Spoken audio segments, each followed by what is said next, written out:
Herald കേസിലെ കുറ്റപത്രം തള്ളിയ കോടതി നടപടിക്ക് പിന്നാലെ ഡൽഹിയിൽ കോൺഗ്രസ് പ്രതിഷേധം. ബിജെപി ദേശീയ ആസ്ഥാനത്തേക്ക് കോൺഗ്രസ് മാർച്ച് നടത്തി. പ്രവർത്തകരെ പോലീസ് അറസ്റ്റ് ചെയ്ത് നീക്കി.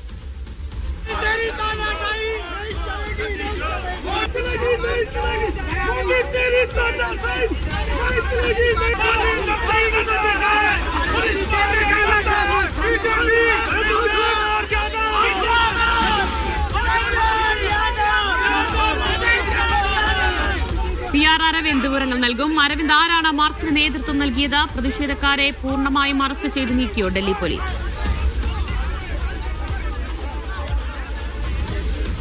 ദിവ്യ, ഡൽഹി കോൺഗ്രസിന്റെ നേതൃത്വത്തിലായിരുന്നു ഇന്ന് ഈ പ്രതിഷേധ മാർച്ച് നടന്നത്. കാരണം കഴിഞ്ഞ ദിവസമാണ് നാഷണൽ ഹെറാൾഡിന്റെ കുറ്റപത്രം, ED സമർപ്പിച്ച കുറ്റപത്രം സ്വീകരിക്കാൻ സാധിക്കില്ല എന്ന ആ കോടതി ഉത്തരവ് ഇറക്കുകയും ഇതിന് പിന്നാലെയാണ് ആ കോൺഗ്രസിന്റെ വലിയ രീതിയിലുള്ള പ്രതിഷേധം ഇപ്പോൾ ഡൽഹിയിൽ നടക്കുകയും ചെയ്തത്. പ്രധാനമായും കോൺഗ്രസ് അധ്യക്ഷൻ മല്ലികാർജ്ജുൻ ഖാർഗെ ഇന്ന് മാധ്യമങ്ങളെ കണ്ടപ്പോൾ വ്യക്തമാക്കിയത് ഇത്തരത്തിൽ കഴിഞ്ഞ കുറെ വർഷങ്ങളായി ഈ കള്ളക്കേസിന്റെ പേരിൽ കോൺഗ്രസ് നേതാക്കളെ വേട്ടയാടുന്നു എന്നതായിരുന്നു. കാരണം 2012 BJP നേതാവ് സുബ്രഹ്മണ്യൻ സ്വാമി ഈ പരാതി നൽകുന്നത്. പിന്നീട് 2015 ഈ കേസ് എടുക്കുന്നത്. 2017 ED ഈ കേസിലേക്ക് വരുന്നു. കഴിഞ്ഞ 8 വർഷമായി കോൺഗ്രസ് നേതാക്കളെ വേട്ടയാടാൻ വേണ്ടി കള്ളക്കേസ് ഉപയോഗിച്ചു എന്നതാണ് കോൺഗ്രസ് ആരോപിക്കുന്നത്. കാരണം 2022 ഏകദേശം 55 മണിക്കൂറോളം രാഹുൽ ഗാന്ധിയെ ED ചോദ്യം ചെയ്തിരുന്നു. 4 ദിവസങ്ങളായിരുന്നു ഈ ചോദ്യം ചെയ്യൽ നടന്നത്. അതുപോലെ തന്നെ സോണിയാഗാന്ധി, കോൺഗ്രസ് അധ്യക്ഷൻ മല്ലികാർജ്ജുൻ ഖാർഗെ എന്നീ നേതാക്കളെയും ചോദ്യം ചെയ്തിരുന്നു. അപ്പോൾ ഇത്രയും അടിസ്ഥാനരഹിതമായ കേസ്, കാരണം 7 വർഷങ്ങൾക്ക് ശേഷം കുറ്റപത്രം സമർപ്പിച്ചപ്പോൾ FIR പോലും രജിസ്റ്റർ ചെയ്യാതെ ഈ കുറ്റപത്രം സ്വീകരിക്കാൻ സാധിക്കില്ല എന്ന് കോടതി വ്യക്തമാക്കി. അപ്പോൾ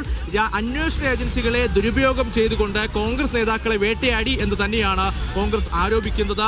ഇതിൽ പ്രധാനമന്ത്രിയും അതുപോലെ തന്നെ ആഭ്യന്തരമന്ത്രിയും മാപ്പ് പറയണം, മാപ്പ് പറഞ്ഞുകൊണ്ട് രാജിവെക്കണമെന്നതാണ് കോൺഗ്രസിന്റെ ആവശ്യം. അതുപോലെ തന്നെ രാജ്യവ്യാപകമായ പ്രതിഷേധങ്ങൾക്ക് നടത്തുമെന്നും കോൺഗ്രസ് വ്യക്തമാക്കിയിട്ടുണ്ട്. കാരണം അടിസ്ഥാനരഹിതമായ ഒരു കേസ് ഉപയോഗിച്ചുകൊണ്ട് കോൺഗ്രസിനെ മൊത്തത്തിൽ അപമാനിക്കുന്നതായിരുന്നു അന്വേഷണ ഏജൻസികളുടെ ഭാഗത്തുനിന്നുണ്ടായിരുന്നത്. എന്നാലും നമുക്കറിയാം, ഡൽഹി പോലീസിന്റെ സാമ്പത്തിക കുറ്റാന്വേഷണ വിഭാഗവും ഈ ഡൽഹി നാഷണൽ ഹെറാൾഡുമായി ബന്ധപ്പെട്ട് ഒരു കേസ് രജിസ്റ്റർ ചെയ്തിട്ടുണ്ട്. ഇനിയും, കാരണം മുൻപ് ഉണ്ടായ അതേ പ്രക്രിയകൾ ഇനിയും തുടർന്നേക്കാമെന്നൊരു ആശയക്കുഴപ്പം കൂടി കോൺഗ്രസ് ഉണ്ട്. അപ്പോൾ ശക്തമായ പ്രതിഷേധം തുടരുമെന്ന് തന്നെയാണ് കോൺഗ്രസ് വ്യക്തമാക്കുന്നത് എന്ന് ഡൽഹി പ്രദേശ് കോൺഗ്രസിന്റെ അധ്യക്ഷൻ ദേവേന്ദ്ര യാദവും അതുപോലെ തന്നെ മഹിളാ കോൺഗ്രസ് ദേശീയ അധ്യക്ഷ അൽക്കാ ലാംബയുടെ നേതൃത്വത്തിലായിരുന്നു ഈ പ്രതിഷേധം നടന്നത്.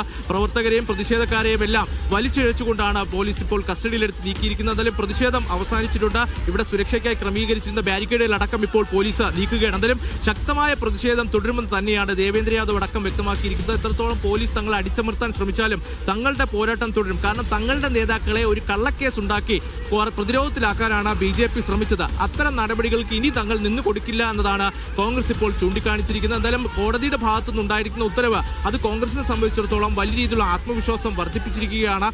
റോസവന്റി കോടതിയുടെ ഉത്തരവ് ചോദ്യം ചെയ്തുകൊണ്ട് ഒരുപക്ഷെ അടുത്ത ദിവസങ്ങളിൽ ED ഹൈക്കോടതിയെ സമീപിക്കുമെന്നതാണ് ഇപ്പോൾ ലഭിക്കുന്ന വിവരം. പക്ഷേ തങ്ങളുടെ പോരാട്ടം തുടരുമെന്ന് തന്നെ കോൺഗ്രസ് നേതാക്കൾ വ്യക്തമാക്കിയിരിക്കുന്നു. ഇത്തരത്തിലുള്ള കള്ളക്കേസുകൾ അത് BJP തുടർന്നാലും അതിലുള്ള പോരാട്ടം തുടരും. കാരണം കോടതി വിധി അമിത്ഷായ്ക്കും അതുപോലെ തന്നെ നരേന്ദ്രമോദിയുടെ മുഖത്തേറ്റ അടിയെന്നതാണ് കോൺഗ്രസ് അധ്യക്ഷൻ ഇന്ന് വിലയിരുത്തിയിരിക്കുന്നത്. എന്തായാലും ഡൽഹിയിൽ നടന്നതുപോലെ തന്നെ വിവിധയിടങ്ങളിൽ ശക്തമായ രീതിയിലുള്ള പ്രതിഷേധം തുടരുമെന്ന് തന്നെ കോൺഗ്രസ് വ്യക്തമാക്കിയിരിക്കുകയാണ്. എന്തായാലും വരും ദിവസങ്ങളിലും ഡൽഹിയിലും അതുപോലെ തന്നെ രാജ്യത്തിന്റെ വിവിധയിടങ്ങളിലും നാഷണൽ ഹെറാൾഡ് കേസിലെ ED കുറ്റപത്രം കോടതി തള്ളിയതിന് പിന്നാലെ ഇത്തരത്തിൽ BJPയുടെ കള്ളക്കേസാണെന്നുള്ള ആരോപണം ഉയർത്തി പ്രചാരണങ്ങൾ നടത്തുവാൻ തന്നെയാണ് കോൺഗ്രസ് തീരുമാനിച്ചിരിക്കുന്നത്. ദിവ്യ,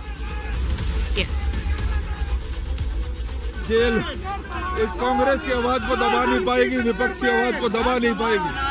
मैं मोदी जी को कहना चाहता हूँ, इस तरीके से राहुल गांधी जी के खिलाफ आपने 11 साल केस चलाया, कोर्ट ने निरस्त कर दिया. ऐसे ही एक एक कांग्रेस का कार्यकर्ता बना रहेगा.